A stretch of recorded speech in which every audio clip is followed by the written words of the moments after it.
ఫిలిప్పీలకు రాసిన పత్రిక 2వ అధ్యాయము 8వ వచనం. ఆయన ఆకారమందు మనుషుడుగా కనబడి మరణము పొందినంతగా, అనగా శిలువ మరణము పొందినంతగా విధేయత చూపిన వాడై తన్ను తాను తగ్గించుకొనెను. కొద్ది నిమిషాలు అందరూ శ్రద్ధగా వినండి. నాకు కూడా కొంచెం ఆరోగ్యం సహకరించట్లేదు కాబట్టి కొద్ది నిమిషాలు తీసుకుంటా. ఈ కొద్ది మాటలు అయినప్పటికీ మీరు ఎక్కువ అర్థం చేసుకునే ప్రయత్నం చేయాలి. ఇక్కడ ప్రభు అయిన యేసుక్రీస్తుని గూర్చి రాయబడిన మాట ఇది. ఆయన ఎంతగా తగ్గించుకున్నాడంటే శిలువ మరణము పొందునంతగా తగ్గించుకున్నాడు. నిజంగా ప్రభు అయిన యేసుక్రీస్తును గూర్చి ఇక్కడ ఉన్నవారికి ఎవరికి తెలియంది ఏమి లేదు. ఆయన ఎట్టి శ్రమలు అనుభవించాడో, ఎలాంటి స్థితిని ఆయన ఎదుర్కొన్నాడో మీకు అందరికీ తెలుసు. కనుక ప్రభు అయిన యేసుక్రీస్తు మరియ కుమారుని పిలువబడ్డాడు. అది ఎంత అవమానం అంటే, స్త్రీ పేరు పెట్టి ఈమె కుమారుడు అని అంటుర్రంటే తండ్రులు ఎంతమందో అని దాని అర్థం. నిజంగా తండ్రి ఒక్కడే అయితే జోయల్ ఏమంటారు? రాజు కుమారుడు అంటారు. తండ్రి ఒక్కడే అయితే ఈయన పలాని కుమారుడు అని సంబోధిస్తారు. తల్లి పేరుతో సంబోధిస్తున్నారు. దాని యొక్క అర్థం ఏంటంటే తండ్రులు అనేకులు అని దాని అర్థం. అయితే మరియ కుమారుడు అని పిలువబడుతున్నప్పుడు అది ఎంత అవమానము. అట్టి అవమానాన్ని ఆయన భరించిండు. ఆయన తర్వాత అనేక ఆశ్చర్యకార్యాలు, అనేక అద్భుత కార్యాలు జరిగిస్తున్న వేళ ఈయన దయ్యము పట్టిన మనుషుడు అన్నారు. దయ్యములు వెళ్ళగొడుతున్నప్పుడు అందరూ ఏమన్నారు? బయల్జేబులు వలనే ఈయన దయ్యములు వెళ్ళగొట్టుచున్నాడు, కానీ మరొకటి కాదు, ఈయన దయ్యముల అధిపతి అని అన్నారు. అతన్ని యేసుతో ఉన్నాడు, యేసుతో తిరిగినాడు, యేసు చేసిన అద్భుత కార్యాలన్నిటికీ ప్రత్యక్ష సాక్షిగా ఉన్నాడు. కానీ యేసును యూదా మతాలకు అప్పగించాడు. నమ్మక ద్రోహం ఎంత గాయపడి ఉంటుంది హృదయం చెప్పండి. ఎప్పుడు మనతో ఉన్న వ్యక్తి ఇలా జరిగిస్తే ఆ హృదయం ఎంత గాయపడి ఉంటుందండి. వారు కోరుకున్నట్టు బరబ్బాను విడుదల చేసి యేసుని సిలువకు అప్పగించారు. కొరడా దెబ్బలు కొట్టినారు, ముఖం మీద ఉమ్మివేసినారు, ఆయన గుద్దుచు, ముఖానికి ముసుగు వేసి అతన్ని గుద్దుచు, నిన్ను కొట్టిన వారెవరో ప్రవచించు అన్నారు. ఇతడు సమరయులతో, పాపులతో సాంగత్యం చేస్తున్నాడు, ఈయనలో ఏ పరిశుద్ధత లేదు, ఈయన పవిత్రుడు కాడు, ఈయనలో ఏ పరిశుద్ధత లేదు అన్నారు. నిజంగా పరిశుద్ధుడు అయితే పాపులతో ఎలా సహవాసం చేస్తాడు? ఆయన ప్రవక్త అయితే ఆ స్త్రీ ఎలాంటిదో అని తెలుస్తుంది కదా. ఆ స్త్రీని ఎలా తాకుతున్నాడో చూడండి. చివరికి సొంత సహోదరులు కూడా అతన్ని విశ్వసించలేదు. నువ్వు ఇక్కడ ఎన్ని చేసినా నేను ఎవరు నమ్మడు, మా దగ్గర నుంచి వెళ్ళిపో, వేరే దేశం పోయి ఆ కార్యాలు ఏందో, ఆ సూచక క్రియలు ఏంటో బయటికి వెళ్ళి చేసుకో, ఇక్కడ మా దగ్గర ఎందుకు చేస్తున్నావు అని సొంత సహోదరులే అతన్ని అంగీకరించలేదు, నమ్మలేదు. ఏ ప్రజల కోసమైతే అతను వచ్చాడో ఆ ప్రజలు అతన్ని అంగీకరించలేదు, అతను ఒప్పుకోలేదు. చివరికి సిలువలో మ్రాను మీద వేలాడుతూ కూడా దొంగ కూడా అపహాస్యం చేసిన. ఆఖరికి నిన్ను రక్షించుకొని నన్ను రక్షించు, నిన్ను రక్షించుకొని నన్ను రక్షించు. నిజంగా ఎట్టి శ్రమలు ఎన్ని అనుభవించుకుంటూ వచ్చిండండి. దేనిని బట్టి? దేవుని తండ్రి అయిన దేవునికి ప్రభు అయిన యేసుక్రీస్తు విధేయుడైన కారణాన్ని బట్టి తన్ను తాను తగ్గించుకున్నాడు. నిజంగా ఆయన అంతగా తగ్గించుకున్నాడు ప్రభు అయిన యేసుక్రీస్తు. ఆయన మహిమలో ఉన్నాడు, ఆయన మహిమ స్వరూపి అయిన క్రీస్తు అయి ఉన్నాడు, ఆయన అభిషక్తుడై ఉన్నాడు.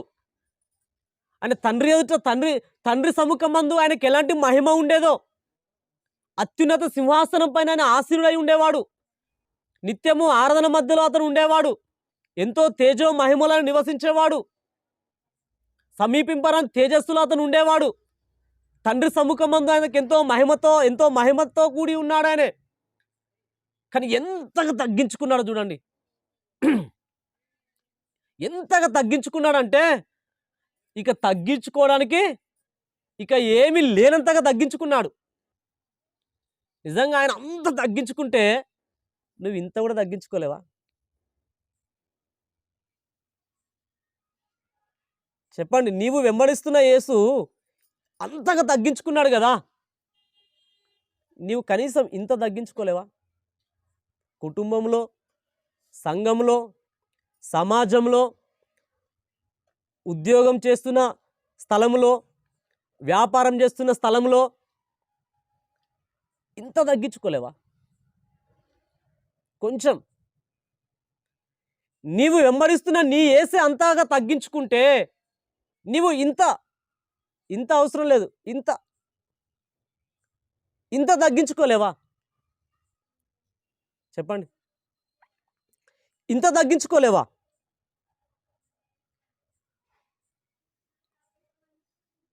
మాట్లాడండి. మిమ్మునే అడిగేది నేను, మిమ్మునే కదా అడిగేది. నీ యేసు అంతగా తగ్గించుకున్నాడు కదా, నీ యేసు అంతగా తగ్గించుకుంటే నీవు ఇంత తగ్గించుకోలేవా? కుటుంబంలో, సంఘంలో, సమాజంలో, ఉద్యోగం చేస్తున్న స్థలంలో, వ్యాపారం చేస్తున్న స్థలంలో నువ్వు ఇంత తగ్గించుకోలేవా? కొంచెం ఆయన అంతగా దిగొచ్చాడు కదా, నువ్వు కొంచెం దిగలేవా? కొంచెం దిగవా? ఒక్క మెట్టు. ఆయన అంతగా దిగొచ్చాడు, నీ ఒక్క మెట్టు దిగవా? ఒక్క మెట్టు దిగవా? చాలామందికి తగ్గించుకునే తత్వం ఉండదు. చాలామందికి తగ్గించుకునే తత్వం ఉండదు, హెచ్చించుకునే తనం ఉంటుంది. ఎవరో కాదు, నీ యేసే కదా ఇంతగా తగ్గించుకున్నది. నీవు వెంబడిస్తున్న యేసే కదా, నీ యేసే కదా తగ్గించుకున్నది. ఆయన అంతగా తగ్గించుకుంటే నీవు ఇంత తగ్గించుకోలేవా? ఆయన అంతగా దిగి వస్తే నీవు ఒక్క మెట్టు దిగవా? ఈనాడు చాలామందికి తగ్గించుకోవడం అంటే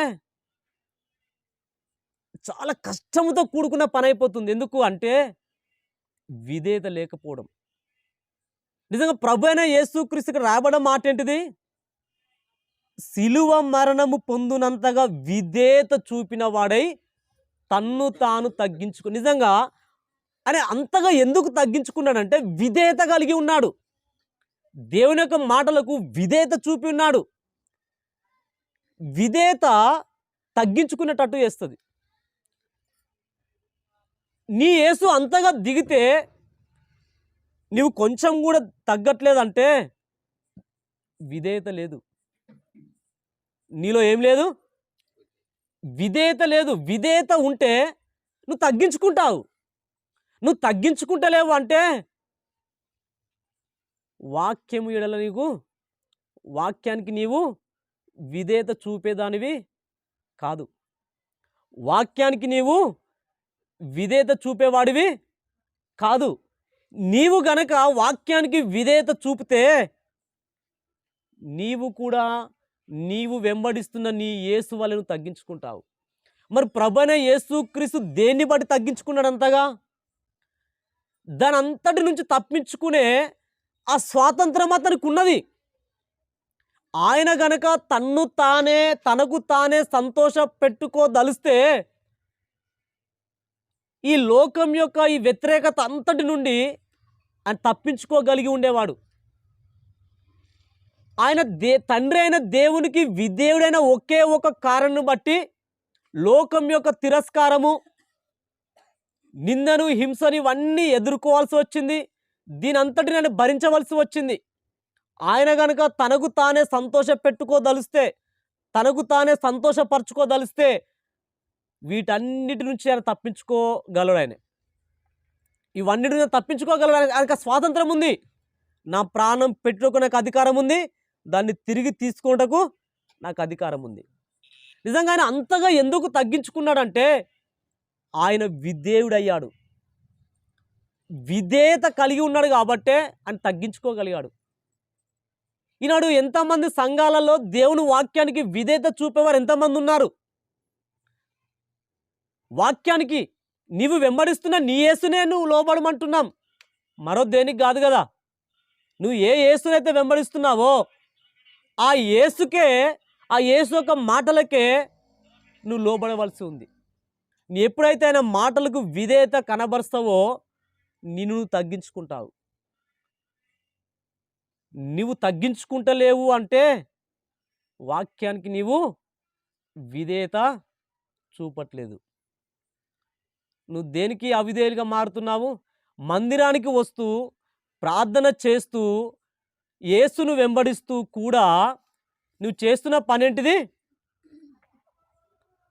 వాక్యానికి విధేయత చూపట్లేదు. దానివల్ల ప్రయోజనం ఏమైనా ఉందా? ప్రార్థనకు వచ్చి వాక్యానికి విధేయత చూపకపోతే, మందిరానికి వచ్చి వాక్యానికి లోబడకపోతే దానివల్ల ఏమైనా ప్రయోజనం ఉందా?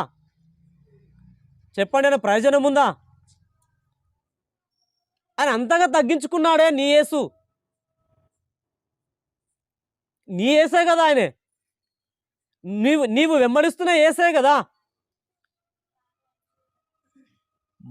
మనల్ని మనం తగ్గించుకోలేకపోతున్నామంటే విధేయత లేదు. విధేయత లేదు అంటే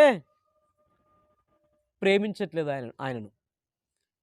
ఇవన్నీ ఒకదానికొకటి లింక్ ఉంటాయి. విధేయత, ప్రేమ, తగ్గించుకో ఒకదానికొకటి ముడిపడి ఉంటాయి. ఒకటి చేస్తే ఆటోమేటిక్గా అన్నీ జరిగిపోతాయి. మూలం సరిగా ఉందనుకో అన్నీ సరిగా అయిపోతాయి.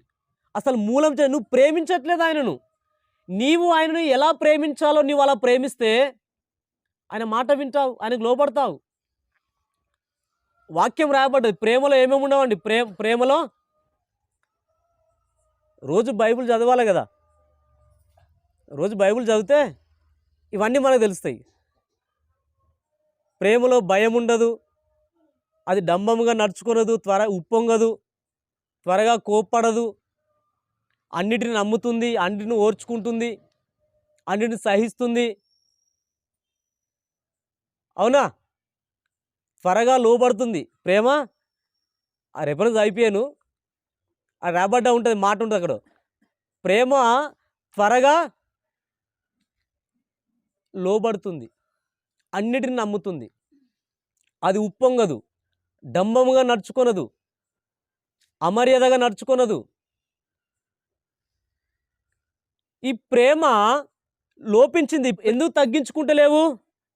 విధేయతను చూపట్లేదు. ఎందుకు విధేయత చూపట్లేదు? ఆయన మాటకు నువ్వు లోబడట్లేదు. ఎందుకు లోబడట్లేదు? ఆయన నువ్వు ఎలా ప్రేమించాలో అలా ప్రేమించట్లేదు. ఎంత ప్రేమించాలో అంత ప్రేమించట్లేదు. నీవు ఆయన ప్రేమిస్తే ఏమైపోతుంది? ఆయన మాటలకు నువ్వు విధేయత చూపుతావు. ఆయన మాటలకు నువ్వు విధేయత చూపితే నిన్ను తగ్గించుకుంటావు. ఆయన ప్రేమిస్తే ఆయన మాటలకు మనం విధేయులమవుతాం. ఆయన మాటలకు మనం విధేయులమైతే మనల్ని మనం తగ్గించుకుంటాము. నిజంగా ఆయన అంతగా తగ్గించుకున్నాడు. మనం చిన్న చిన్న విషయాలకు ఏం చేస్తున్నాము? తగ్గించుకోలేకపోతున్నాము. నిజంగా మనం ఎంత తగ్గించుకుంటున్నాం అనేది ఒకసారి మనమే ఆత్మవిమర్శ చేసుకోవాలి. సమయం నీవు వెంబడిస్తున్న యేసే అంతగా తగ్గించుకుంటే మరి నీవు ఎంతగా తగ్గించుకుంటున్నావు అనేది మనల్ని మనం ఒకసారి ఏం చేయాలి? ఆత్మవిమర్శ చేసుకోవాలి. ఎందుకంటే విధేయత లోపించింది. విధేయత లేకపోవడం ద్వారా తగ్గించుకోవట్లేదు. రోమిలకు రాసిన పత్రిక 16వ అధ్యాయం 19వ వచనము. మీ విధేయత అందరికీ ప్రచురమైనది గనుక మిమ్మును గూర్చి సంతోషించుచున్నాను. ఇక్కడ పౌలు గారు అంటున్నారు, మీ విధేయత అందరికీ ప్రచురమైంది. ఎవరి విధేయత? సంఘము యొక్క విధేయత. ఎవరు విధేయులై ఉండాలి? సంఘము దేవునికి విధేయులై ఉండాలి. ప్రతి విషయంలో దేవునికి సంఘము విధేయత కలిగినదై ఉండాలి. సంఘము ప్రతి విషయంలో, అన్నిటి విషయంలో, మాట వినుటలో, లోబడుటలో, వస్త్రధారణలో, ప్రవర్తనలో, పద్ధతులలో, సమయపాలనలో, అన్నింటిలో సంఘము దేవునికి విధేయత చూపేవారిగా ఉండాలి. సంఘము ఇంకో మాట తీయండి. కొరింథీయులకు రాసిన 2వ పత్రిక 7వ అధ్యాయం 15వ వచనం. మీరు భయముతోనూ వణుకుతోనూ తన్ను చేర్చుకుంటురని అతడు మీ అందరి విధేయతను జ్ఞాపకం చేసుకొనుచుండగా అతని అంతఃకరణము మరి ఎక్కువగా మీ ఎడల ఉన్నది. చాలు. ఇక్కడ ఈ రెండో కొరంతి 7వ అధ్యాయం 15వ వచనము రాయబడ్డ మాట మాసిదోనియ సంఘమును గూర్చి కొరంతి వారికి చెప్తున్న మాట ఇది. మాసిదోనియలో ఉన్న సంఘమును గూర్చి కొరంతిలో ఉన్న సంఘానికి చెప్తున్న మాట ఇది. మాసిదోనియ సంఘం ఏ విధంగా ఉంది? మాసిదోనియలో ఉన్న సంఘము మరి దేవుని యొక్క మాటలకు విధేయత చూపేదిగా ఉందని మాసిదోనియలో సంఘమును గూర్చి కొరంతిలో ఉన్న సంఘానికి చెప్తున్న మాట ఇది. సంఘము అన్ని విషయాల్లో వాక్యానికి విధేయత చూపేదే ఉండాలి. సంఘము నడవడికలో, ప్రవర్తనలో, వస్త్రధారణలో, అన్ని విషయాలు, సమస్త విషయాలలో సంఘము దేవునికి లోబడదై ఉండాలి. సంఘము దేవుని వాక్యానికి లోబడదై ఉండాలి. అప్పుడు ఆ సంఘం యొక్క విధేయత ఆ పట్టణంలో, ఆ ప్రాంతంలో ఇతర సంఘములకు ఏమవుతుంది? సాక్ష్యంగా ప్రచురమవుతుంది. అందుకే మాసిదోనియలో సంఘమును గూర్చి కొరంతిలో ఉన్న సంఘానికి మరి దేవుని దాసులు చెప్తున్నారు మాసిదోనియ సంఘమును గూర్చి, వారి యొక్క మాదిరిని గూర్చి, వారి యొక్క విధేయతను గూర్చి. ఎందుకు? ఆ యేసు ఎంతగా తగ్గించుకున్నాడో, నీ యేసు ఎంతగా తగ్గించుకున్నాడో నీవు అంతగా తగ్గించుకోవాల్సి ఉన్నది. అని ఎంతగా దిగివచ్చాడండి. నిజంగా అట్టి శ్రమలలో కూడా విధేయత చూపిండానే. మనం ఒక మాట అన్నామనుకో, ఆ మాటలో విధేయత చూపుతామా? భార్య భర్త ఎడలో ఒక విధేయత చూపుతుందా? ఏ నోర్మి అన్నాడనుకో భర్త, భార్య ఏమంటది? కళ్ళతోటి అదే మాట చెప్పేస్తుంది మళ్ళా. బహుశా అనకపోవచ్చు, కానీ కళ్ళ భాష ఉంటుంది. మీకు తెలుసో తెలియదో? కళ్ళు కూడా మాట్లాడతాయండి. నాకు తెలుసు, నాకైతే ఆ భాష తెలుసు, కళ్ళ భాష తెలుసు నాకు. ఒకప్పుడు మాట్లాడినా నేను, ఇప్పుడు మాట్లాడట్లేదు కళ్ళతోటి. ఒకప్పుడు నేను కూడా కళ్ళ భాష అలా చాలా ప్రావీణ్యం పొందిన వ్యక్తినే నేను కూడా. దేవుని కృపను బట్టి అందు నుంచి విడిపింపబడ్డా. అనము, కానీ చెప్పేస్తాం కళ్ళతోటే. అదే జోష్లా, అంతే లెవెల్, అదే లెవెల్లో చెప్పేస్తాం. అవునా? తల్లిదండ్రులు పిల్లల్ని ఒక మాట అన్నారు అనుకో, పిల్లలు ఏం చేస్తారు? వాళ్ళు కూడా అదే భాష. కొందరు అనొచ్చు, కొందరు అనకపోవచ్చు. అనకపోయినా కళ్ళ భాష, కళ్ళతో చెప్తారు. అదే పిచ్, అదే లెవెల్. అవసరాలు ఉంటే ఇంకా కొంచెం పెంచాలని అంటారు. ఇంకా అంటారా అనరా? చెప్పండి. అంటలేరా అండి? సంతోషం. అనకపోతే సంతోషం. మిమ్మల్ని గురించి నేను కూడా ఏం చేయాలి? మరి మిమ్మల్ని గురించి నేను కూడా ఇతర సంఘస్థులను పిలుస్తుంటారు. బ్రదర్ రండి ఒకసారి బైబిల్ క్లాస్ తీసుకుని, అక్కడ చెప్పాలనే మరి చెప్పాల్సి వస్తుంది మీ గురించి. మరి నేనైతే ఉన్నట్టు చెప్తా, వినకపోతే వింటలేరని చెప్తా. మీకు తెలుసా సంగతి? మీకు బాగా తెలుసు. వినకపోతే వీళ్ళు వినే మనుషులు కాదని చెప్తానే అక్కడ. నిజంగా ఒక్క మాట అంటే మనం ఎందుకు ఓర్చుకోలేకపోతున్నాము? అరే నీ తల్లిదండ్రులే కదా, మీ అన్నలు మీ అక్కలే కదా, నీ భర్తే కదా, ఎందుకు ఓర్చుకోలేకపోతున్నావు? ఎందుకంటే ఏళ్ళ తరబడి నువ్వు క్రైస్తవ జీవితం కలిగి ఉన్నప్పటికీ, సంవత్సరాల తరబడి నువ్వు సంఘానికి వెళుతున్నప్పటికీ, సంఘంలో ముందు వరుసలో నువ్వు ఉంటున్నప్పటికీ, క్వయర్లో ఉంటున్నప్పటికీ ఏమవుతుంది? నీ యేసుకే నువ్వు నీ యేసుకే నువ్వు విధేయత చూపట్లేదు. దాని వలన నీకేమైనా ప్రయోజనం ఉందా? ఐఎమ్ బీసీ అని చెప్పుకుంటారు చాలామంది. I'm BC by birth Christian. నేను పుట్టుకతో క్రైస్తవురాలనండి, నేను పుట్టుకతో క్రైస్తవునండి. సంతోషం, నిజమే కావచ్చు నువ్వు చెప్పేది, సత్యమే నువ్వు చెప్పేది. మీ తాతల నాటి నుంచి, మీ తాతల నాటి నుంచి కూడా నువ్వు క్రైస్తవురాలివి, క్రైస్తవుడు అయి ఉండవచ్చు. నిజమే ఇస్తున్న సాక్ష్యము. కానీ మరి నిన్ను నువ్వు తగ్గించుకుంటున్నావా? నీవు ఏ యేసునైతే వెంబడిస్తున్నావో ఆ యేసు వల్ల నిన్ను నువ్వు తగ్గించుకుంటున్నావా? నీ భర్త దగ్గర, నీ తల్లిదండ్రుల దగ్గర, నీకంటే పెద్దవారు నీ అన్నల దగ్గర, నీ అక్కల దగ్గర, పెద్దవారి దగ్గర, ఉద్యోగంలో అధికారుల దగ్గర, వ్యాపారంలో సీనియర్ల దగ్గర, సంఘంలో తోడి సహోదరుల దగ్గర, సేవకుని దగ్గర తగ్గించుకుంటున్నావా నిన్ను నీవు? ఎందుకు తగ్గించుకోవట్లేదంటే నువ్వు వాక్యానికి విధేయత చూపేదానివి, నీవు వాక్యానికి విధేయత చూపేవాడివి కాదు. నీవు వాక్యానికి విధేయత చూపేదానివైతే, నీవు వాక్యానికి విధేయత చూపేవాడివైతే నిన్ను నువ్వు తగ్గించుకుంటావు. ఎంత అంటే నీ ఏసంత కాకపోయినా కనీసం ఇంతన్నా, కనీసం కంసకం ఇంతన్నా, ఇంత కూడా నువ్వు తగ్గించుకుంటలేవంటే, ఏళ్ళ తరబడి క్రైస్తవ అనుభవం కలిగి ఉన్నప్పటికీ I'm BC by birth Christian, నువ్వు పుట్టుకతో క్రైస్తవురాలు అయినప్పటికీ, అంత మాత్రమే కాదు నీ తాతల కంటే నీ తాతల నుంచి నువ్వు క్రైస్తవులు అయినప్పటికీ నిన్ను తగ్గించుకోకపోవడం వలన, నువ్వు వాక్యానికి విధేయత చూపకపోవడం వలన నీ ఆత్మకేమైనా క్షేమం ఉందా? నీ జీవితానికైనా ప్రయోజనం ఉంటుందా? అది ఒట్టి ఆచారమే కదా, అన్యజనుల వంటి భక్తే కదా నీ భక్తి. అందుకే ఆయన ఎంతగా తగ్గించుకున్నాడో మనము అంతగా తగ్గించుకోవాల్సి ఉన్నది.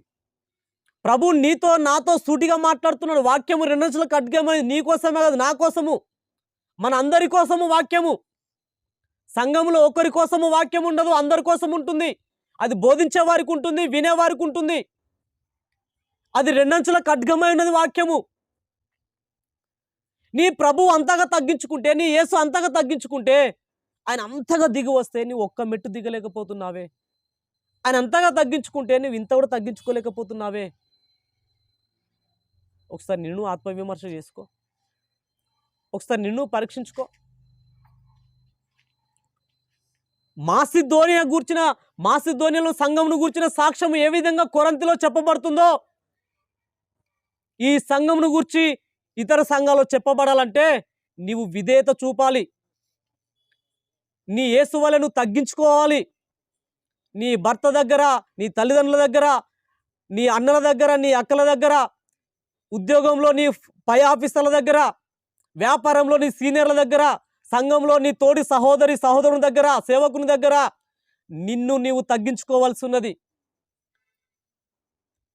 నిన్ను హెచ్చించుకుంటే ఆయన ఎంతగా తగ్గిస్తాడో తెలుసా నిన్ను.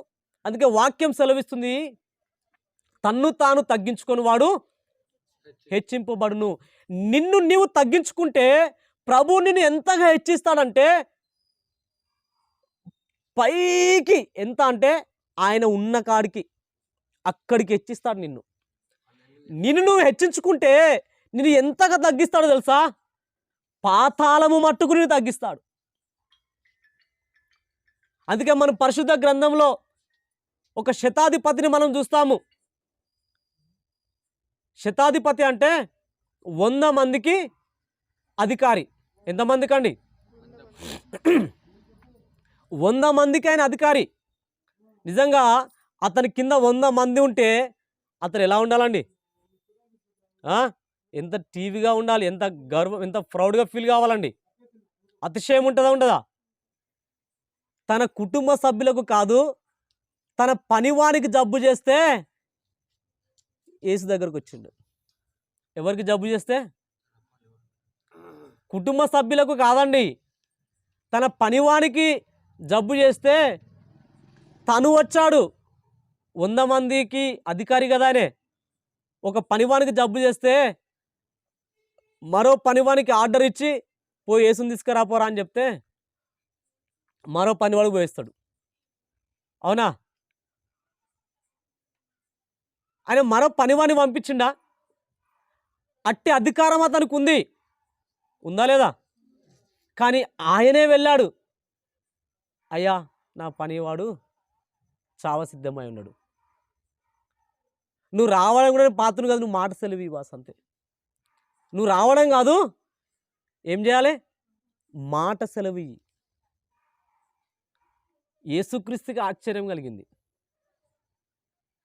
యేసుక్రీస్తు ఆశ్చర్యపడ్డాడు.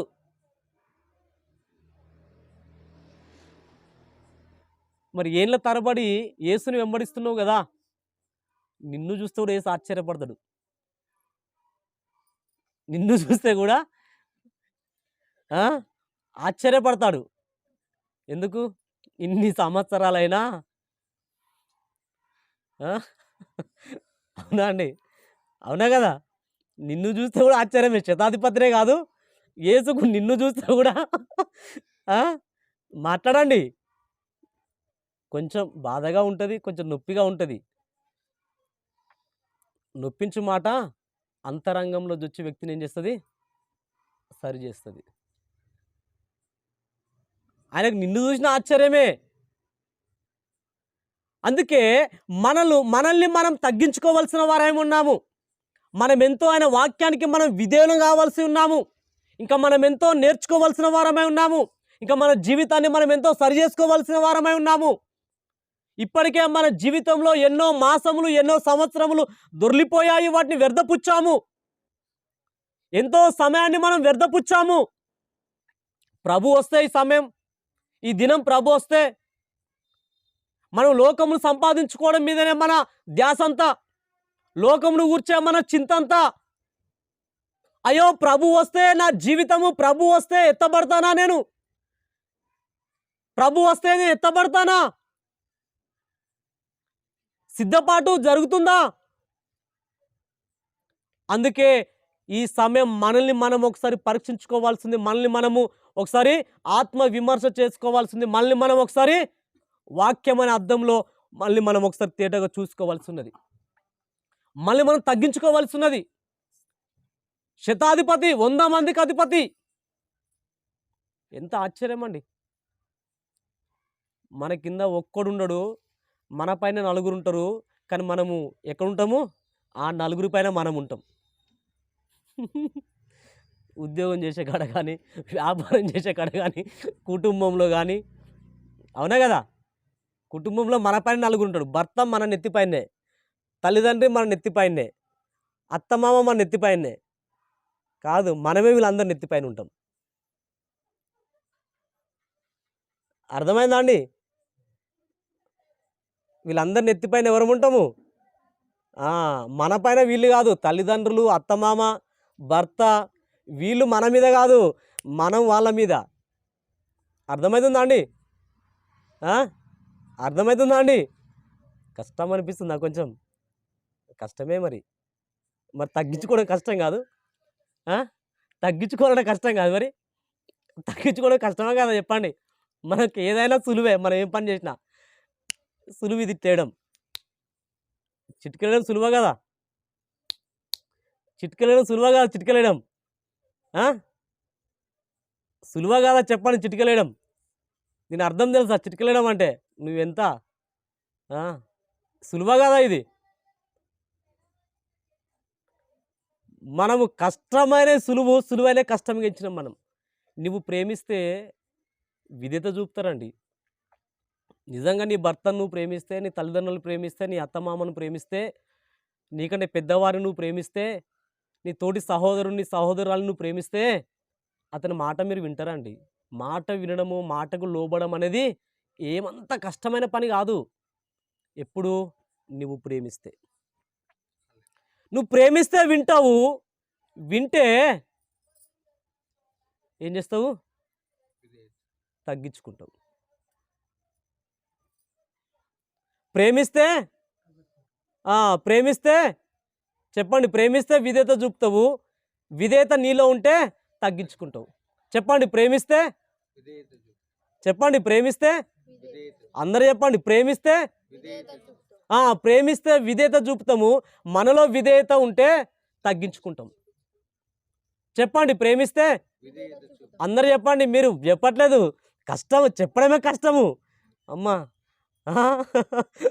యేసయ్య ఆశ్చర్యపడే పరిస్థితి ఉన్నది మనల్ని చూసి.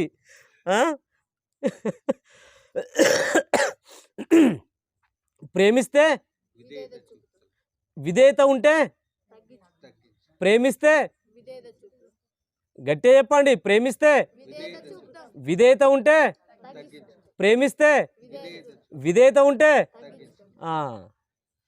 మూల కారణం తెలిసిందా అండి? మూలం ఎక్కడుందో మూలం ఎక్కడుంది? ప్రేమ లోపించింది. భర్త పైన, అత్తమామ పైన, తల్లిదండ్రుల పైన మనం కాదు, మన పైన వాళ్ళు. 100 మందికి పైనున్నోడు ఇంతగా ఇక్కడికి వస్తే నలుగురు కింద ఉన్నోళ్ళు ఎడిపోతురు. ఇది గుర్తుపెట్టుకోండి.